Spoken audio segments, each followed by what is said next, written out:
All right, we are back. And good morning, everyone. Again, this is the Senate Transportation Committee, and we are going to talk the Agency of Transportation on the 5-year infrastructure funding plan. Is that correct? Who do we have with us this morning? Good morning, Senator Mazza.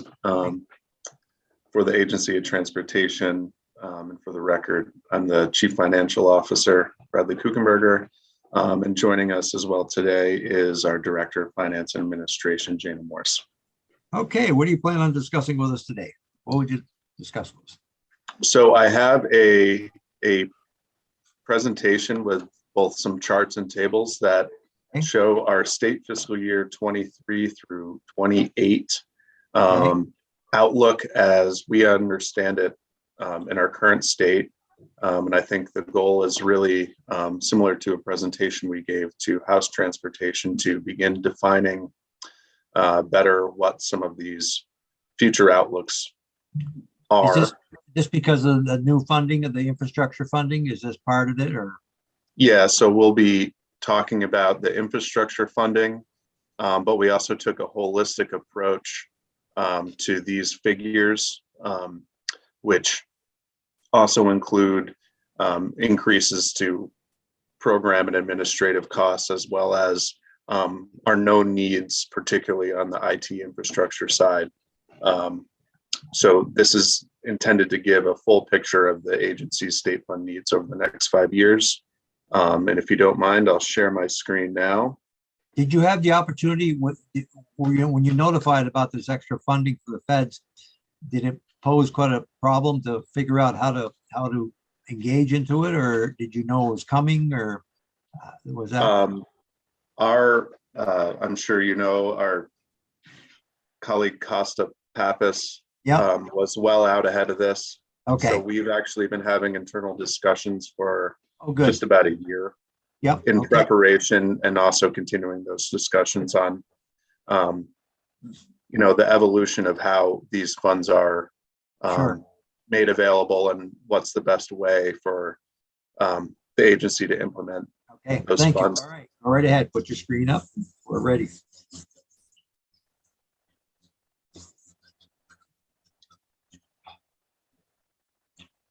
Okay. So again, we're here to discuss state fiscal year 23 through 28. We chose those parameters because the recently passed infrastructure bill will extend during this time period, and then potentially a few years beyond that, given the ability to obligate funds past 2028.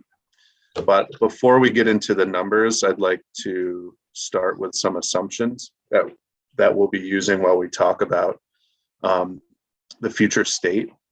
So the first is that all of our state fund revenues that you'll see conform to the consensus revenue forecast adopted by the E-Board this January. It also accounts for growth in federally eligible projects due to the Infrastructure Improvement and Jobs Act, which is primarily, or the bulk of it, is in what would be standard FHWA formula funds. But it also takes into consideration, at least in the initial years, the agency's ability to ramp up and have capacity for particular projects. So you'll see a bit of a ramp up and then a peak in a steady state kind of situation. And we've also put together our known grant funding opportunities. At this time, we don't have the most complete picture of all the discretionary grant opportunities that the agency will propose to avail ourselves to. But we're working on that through our internal discussions and future state outlooks. As a side note, we have been considering inflationary pressures by various project type, or for example, we've seen over our most recent bid experience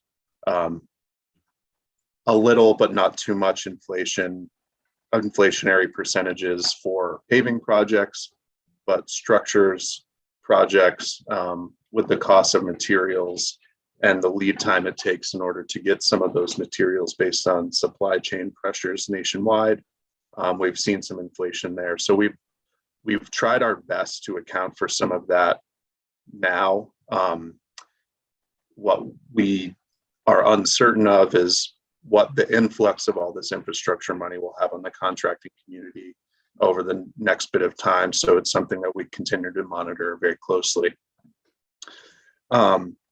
Another important assumption is that it assumes all elements included in the 22 governor's recommended budget adjustment and the fiscal 23 governor's recommended budget will proceed as we propose them. So those assumptions are taken into account in some of these dollar figures here. And I think I already covered the last bullet point. So now that we have assumptions out of the way, the next page, and I'm going to zoom in a little bit so you can see it, shows fiscal year 23 through fiscal year 28. The blue columns are what we estimate our state fund need is, both to manage our operations and also to match federally eligible programs and projects that we are capable of delivering within those timeframes.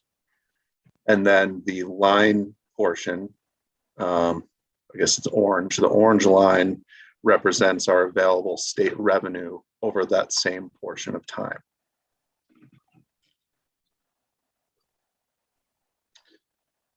So as I said before, what you're seeing is in the first few years, beginning in fiscal 23, particularly because of some better than expected revenue forecasts, or basically changes from the revenue forecast from the early stages of the pandemic till now, plus some additional carry forward monies that we've made available through reversion to the transportation fund. We have proposed a higher than typical state fund or state fiscal year 23 budget. So this includes a portion of some of those additional dollars that are going to be made eligible to us through the IIJA. And then as we have additional project capacity and ability to plan in a more long-term fashion, you're going to see those capacities ramp up to a peak point in time as we're looking at it now in state fiscal 26 and 27. A bit of note there is those are also the years where we're expecting to see some of the known discretionary grant programs.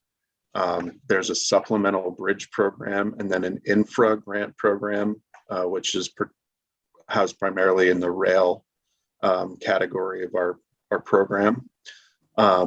Those are the drivers of this kind of peak in these 2 years. And then as we're anticipating back to what would begin to be our new normal level of federally eligible work and state fund need throughout the agency and all of our programs and administration in 28 and beyond. Brad, I need to make sure I understand this correctly. This is all state fund, in other words, the T fund. Right? It is, and a small portion of the TIB fund, Transportation Infrastructure Bond Fund, which does receive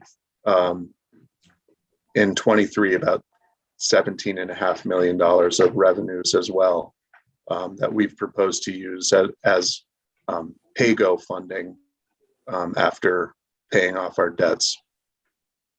So what I'm looking at is the gold line is state funds available, and then total state fund expenditures. Well, you can't have expenditures exceed your revenues. So is the state fund expenditure in blue the amount of state funds that would be necessary to draw down the federal dollars? That's exactly correct. Okay. So this All would right. be, if we were able to proceed with the federally eligible projects that we were able to deliver, or that we expect to be able to deliver, it would cost, for example, in 24, $361 million in state funds in order to match for the matching portions of those projects. Okay, so what I'm trying to do is take this chart, and the earlier testimony we had from Chris Roop, who told us that the estimate was the additional match that would be required in the transportation component would be, what was it, 106 to 125 million. I probably could add up this. Are you coming up with a higher amount of match need? Yes, so I think maybe the next page here, which is a chart format, a table Okay, and format. I'm assuming that the governor's proposing that there not be any JTOC transfer. That's correct. So that's And included and you're dollar assuming that that's going to be agreed to, that the full transfer will be terminated. correct. Senator Mazza, you do know that transfer helps protect the vehicles. Remember, in public safety, that's how we dealt with that perennial problem, and we put a fence around it. So there's a nexus there. That's right. And I just want to remind some of us, or be clear on what we're talking about. So it assumes that the JTOC transfer, all those funds are still retained. It assumes the payoff of the TIB, which gave you 2.5 million more, and you're still quite a bit short. Senator Perchlik, you were coming? I thought it would be helpful for me, and I'm guessing for the other two newer members, to remind us about the JTOC transfer, that it's the state police, and what you're referring to there, Senator Kitchell. Yeah. Well, many years ago, transportation dollars were used to fund a variety of transportation-related activities throughout state government, and over time, we have, we were accused, it's before my time, of raiding the transportation fund. I remember Representative Peasley making that statement numerous times. So over time, we actually eliminated those transfers, except for one to public safety. And the rationale for that is that public safety is enforcing our highway laws and highway safety activities. It was, at that point, the estimate was, Senator Mazza, you can correct my memory, but we have brought down that transfer of T funds to public safety. So they're now about 20 million. And the estimate was that if the T fund was funded the highway safety and highway and traffic laws, that amount should be more in the vicinity of 15 million. So what we have here is the last transfer. It's the only one now, and it's to public safety. And it's still, we've been moving it down incrementally over a number of years. And so now the governor's recommending that the transfer be discontinued entirely. Yes.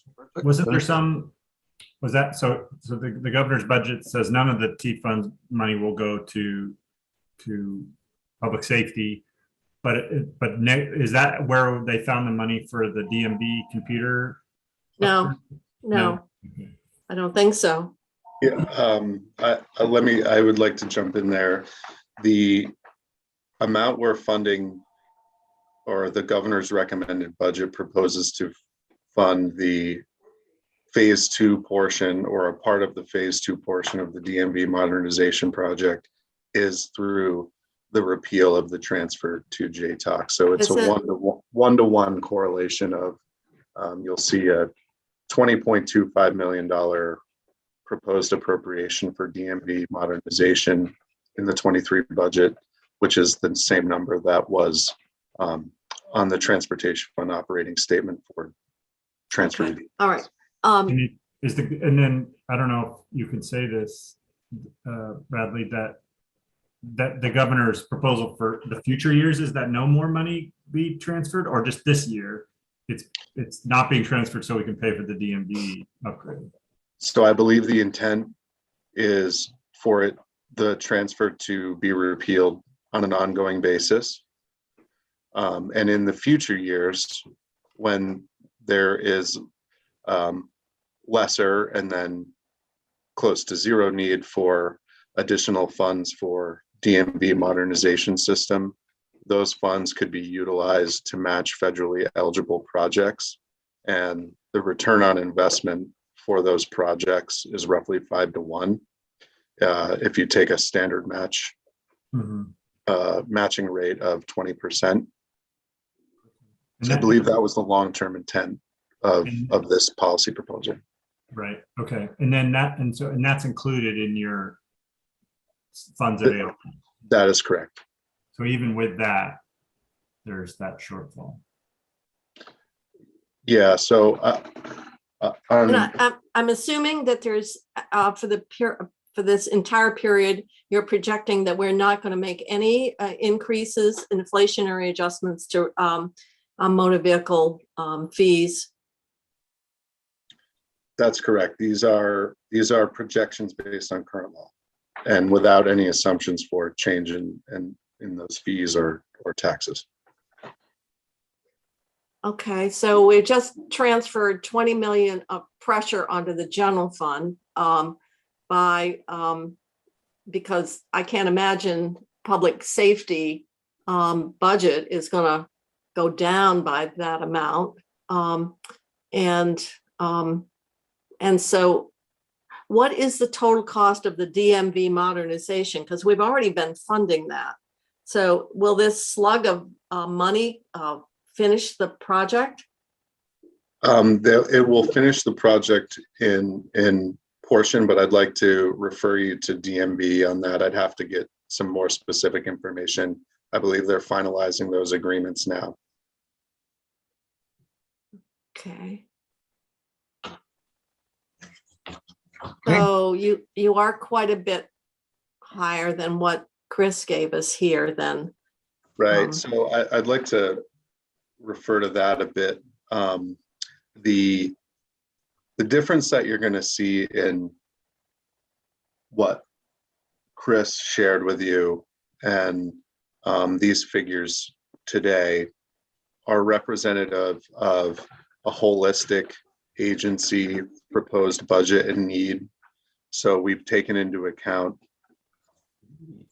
not only the DMV core system, so that's embedded in these numbers, but also some just standard inflationary, roughly 3% figures for the administration of our program, salaries and benefits and what have you. So that drives a bit of that difference. We also have in here, and I'd have to refer back to exactly what Chris had accounted for, but we have some additional operating statement liabilities that change from year to year based on how much we need to fund the T-Fund stabilization reserve and other such accounting mechanisms. And then I think we've also included some additional funding beyond the core formula need that we've known is going to be made available to us. So in particular, I'll highlight this kind of second row here, which is the EV program, and then also congressional earmarks, more technically referred to as congressionally directed spending. Both of those programs are new. Well, the EV program is new, and the congressionally directed spending both have a matching requirement. So we've calculated those into our figures. And then we also have, which I mentioned earlier, there's 2 programs that we know of that have a minimum of a $50 million federal component. There's a supplemental bridge program, and then there is an infra program which deals primarily with freight and rail. And we've calculated those into our matching requirements ongoing. And we have, to the best of our ability, tried to understand outside of the highways division to date, but it's getting more precise as we continue to do our analysis, what the capacity is for drawing down those discretionary grants, what those opportunities are, what the costs of those programs are. And so we've embedded some of those figures into our ongoing costs, which I don't believe were accounted for in the figures that Chris showed you, which is primarily the difference in what would be considered core FHWA formula funded programs. So on your estimated funds available, we're actually seeing a decline from 348 down to 320 to 317, 318, et cetera. So we've got more need. My other question is the DMV modernization, is that subject to any federal match? I don't have the answer to that, but I can get back to you on that. Okay. And the reason I ask is I realize we have a difference of opinion in terms of what's transformative with the governor. But if that 20 million is all general fund that could leverage the match at an 80-20 or whatever, and use ARPA, which is just dollar for dollar, it would make more sense to fund the IT modernization and use the general fund or the T fund, to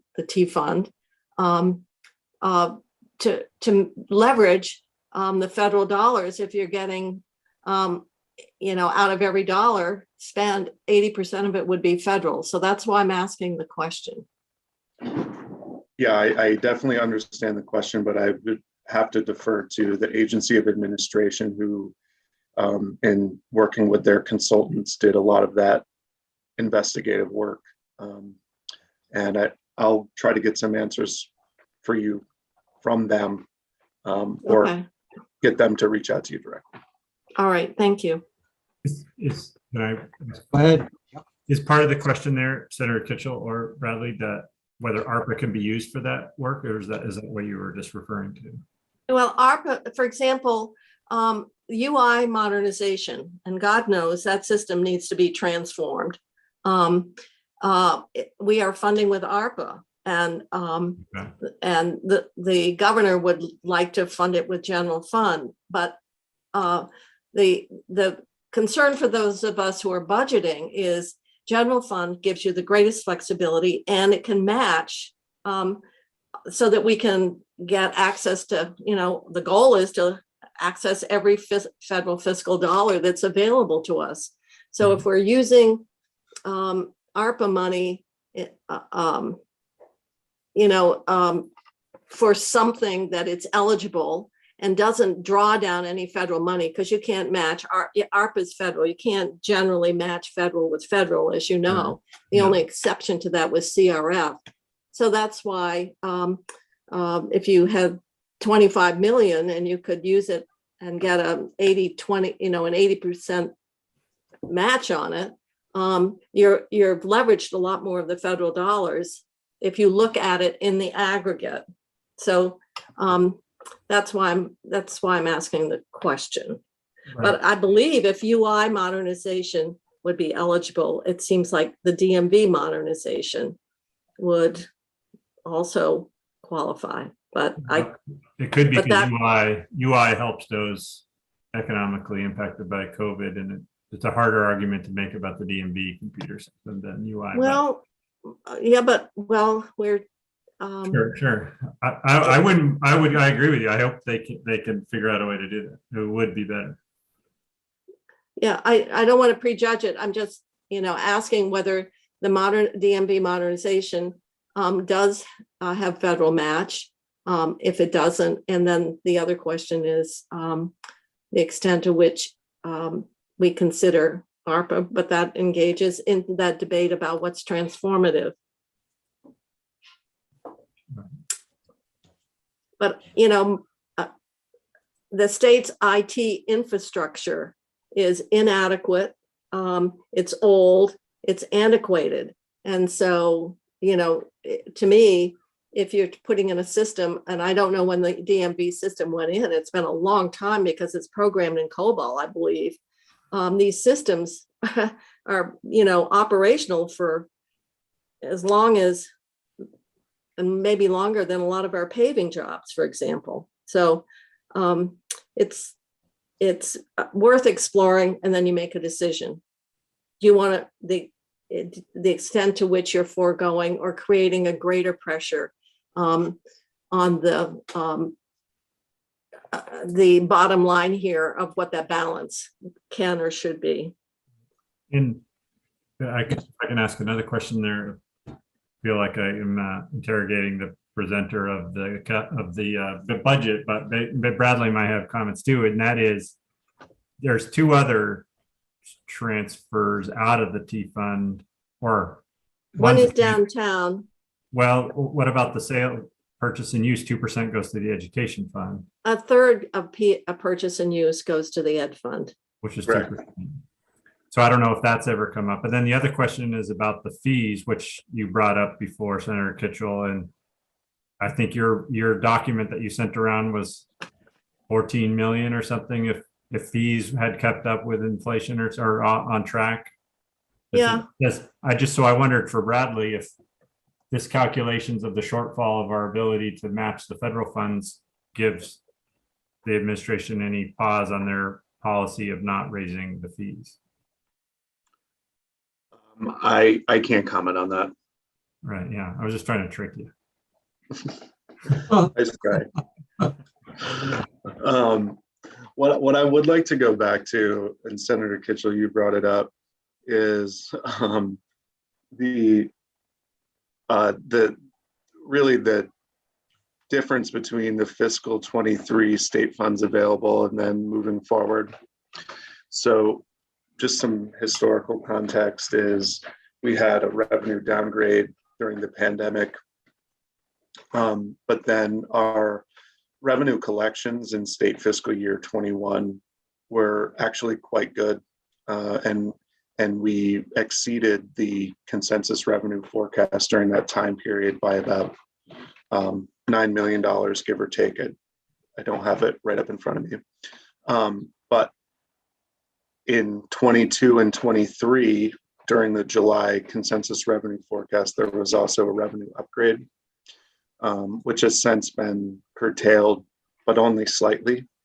So that's where you're seeing that our ability to match federal projects at a higher rate than ever in our fiscal 23 budget within our existing budget constraints. But all of those are one-time funds that we were just fortunate to receive, given the both uncertainty in the performance of the economy over the last couple of years. But if we take those same calculations, consensus revenue forecast estimates going forward without those additional monies, that's kind of why you see that taper off moving forward. So I wanted to make sure that that was clear why in 23 we're able to, for example, offer a paving program of 158 million when the highest previous paving program was 120 million, which was last year, and we've been able to exceed that by 30%. Or if you look at our budget proposal in Town Highway Bridge, it's a vast increase, and all of that really is due to the federal dollars that will be available to us through this infrastructure package. So we're just really right now getting in front of you, starting the conversation of if we are able to meet that boon, here's the capacity that we have to put out projects in this amount over this period of time. The constraint, of course, being the ability to match state funds. So, it's really just a definition of the future outlook and how we can all best collaborate. Certainly the gas tax will be declining every year. I'm sure of that. The consensus revenue forecasts show it peaking and then flattening out, correct, with a small taper down. Of course, the future outlooks that they present to us are what they say for informative use only, not for actual budgeting purposes. Yeah, because with the less people going to work and the electric cars, they'll play a big role in the future. Yes, Senator So- Engel. Oh, go ahead, Senator Kitchell. I'll wait till Well, after. Bradley, you said a group is looking at this. Is the agency coming up with you've indicated what the need is to leverage the federal dollars. So is the next step putting together a plan to address that balance of funds versus the match requirements? I'll say that that's been a continued and ongoing conversation within our agency since even the rumors of this infrastructure bill had begun, and continues to be, an ongoing topic of discussion and analysis. What I will say we're getting an ability to wrap our minds around more now is the discretionary grant funding opportunities. When this bill was passed in November, December, just an example in the bill, they would have a program stated, which was a brand new program in this Infrastructure Improvement and Jobs Act, never been seen before. And maybe there's one or two sentences that describe what the program is. So now the federal programs like FHWA and the others need to go define what those guidance are. And so we're receiving those. We're receiving some of that information and analyzing it kind of holistically to really understand what our total needs are. Yes, Senator Perchik, Ingalls, I guess. Ingalls was next. Yep. So I like this stuff. Sometimes when you're new to the job, you sit back and listen and learn, and it all makes sense. And just a simple question that I have, just to put something in my brain. Can we expect that the paving to go at the level of where we are at this year, continually straight through on these funds, or will we try to taper that down and put in other infrastructure type places, or what does that look like for the 5 years? I'm sorry, the investments in what in particular? Paving. When we put together our budgets, and you can see it in the white book or the transportation program. I'm going to defer to highways in particular on this, but they do take into consideration some of the future years and what projects might become available and things of that nature. So if you refer to those documents in the white book, you might be able to get some more insight, but I'd also ask my colleagues in the highways division to give you some more information on that. I know where to look, and I'll go there, and thank you. Senator Perchlik was next. Okay, go ahead. Thank you. I'm assuming there's a graph like this for all 50 states because it's all this federal money coming in and gas tax.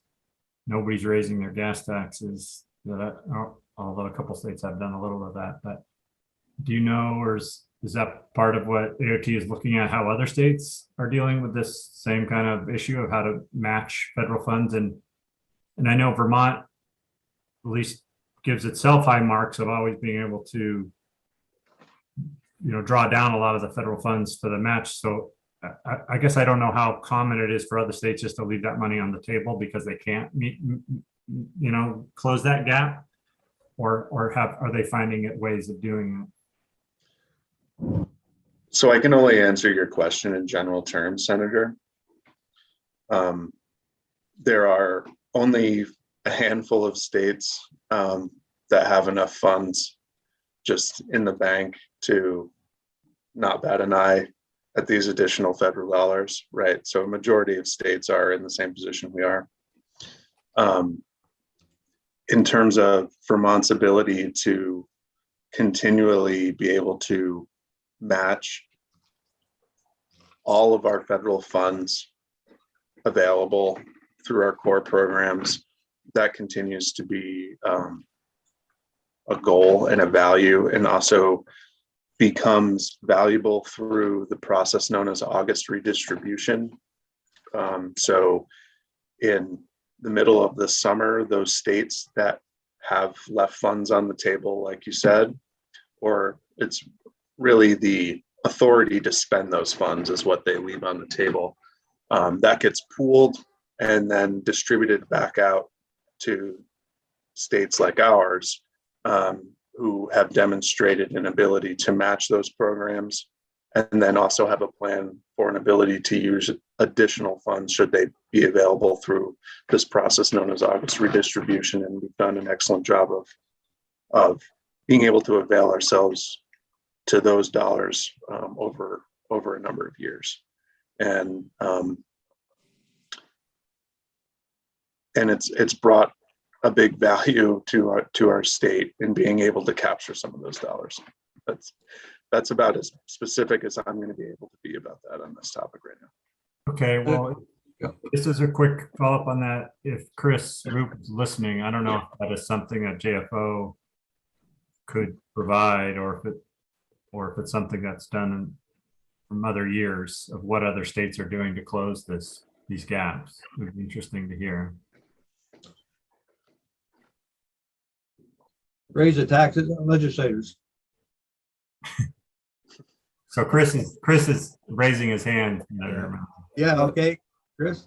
For the record, Chris Roop, Joint Fiscal. Senator Perchlik, that's a great question, and I'm sure we're going to be seeing a lot more about it in the news, particularly in the upcoming 6 to 9 months.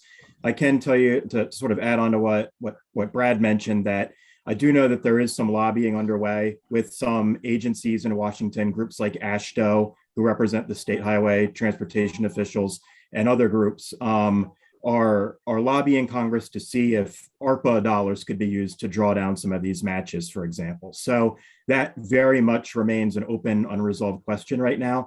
But to sort of reiterate on what Brad mentioned, a lot of states fund transportation in different ways.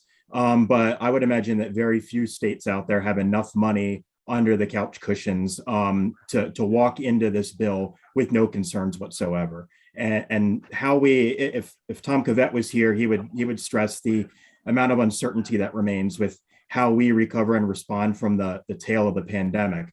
And that is having a tremendous, how we respond to that and how travel patterns come back will have a tremendous impact on our out-year revenue forecast for obvious reasons. We're happy to look into the question and continue to track it. Okay, thank you. Senator Chittenden, I think you had your hand up. I did. I want to go back to a couple of conversation points, Bradley. I think I heard you say that you expect the fuel tax to peak and then gradually decline. I just, for my purposes, and I'm still a new person in these and the conversations. I thought that I heard at a previous discussion that the gas tax has already started to decline, and we're expecting the gas tax. Do you have a distinction in your revenue forecast between fuel taxes, including heating oils and all the other sources that I'm guessing don't go into the T fund? And does the gas tax, has that already started to decline to the point where we're expecting it lower and lower every year and not going to peak in the coming years? Yeah, so in terms of the transportation fund, when I say fuel, and I thank you for asking this question, I'm referring to gas and diesel for motor vehicle use. Those are the major components, or some of the major components that make up the transportation fund. And based on the revenue forecasts, the consensus revenue forecasts, what you're saying is correct. Is there's kind of you're seeing less people travel, right? Which Chris just mentioned. You're seeing the additional use of electric vehicles, and there's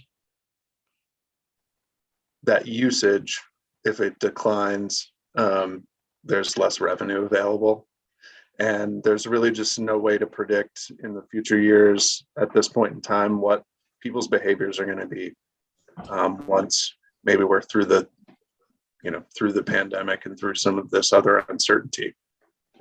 So I think you're seeing the consensus revenue forecasts in the future bear some of that out, among some other considerations that they've made in their report. Quick follow-up, I would just say as one senator, it seems to make sense to me to look at these fees, these DMV fees. If we used to adjust those gradually over time, and we haven't done it for 4 or 5 years with the inflation before us and the anticipated decline in gas tax, it seems like I hope the administration is opening their minds to a fee amendment or adjustment bill as previously mentioned. Okay, all right.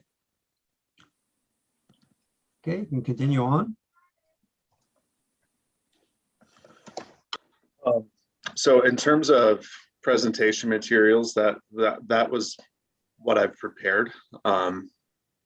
If you have additional questions or want to, I presented a visual representation of our need and the figures in the table. If you have questions or further discussion, I'll welcome that. And Okay, any other further questions? No? Okay. Anyone else? Can we pull the slide down so we can see each other now? This is the last. Sure. Yeah. You got it. Okay, anyone else with you, Bradley, that would like to speak about this, or?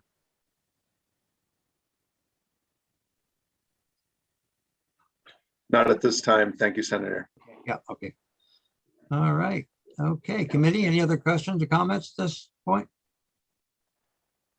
Okay, well, thank you very much for coming this morning, and always new territory we're heading into. Well, thank you for having us. And if you have any questions, you can reach out. Okay, thank you very much. Take care. Okay, Jeannie, I think you can take us off from live.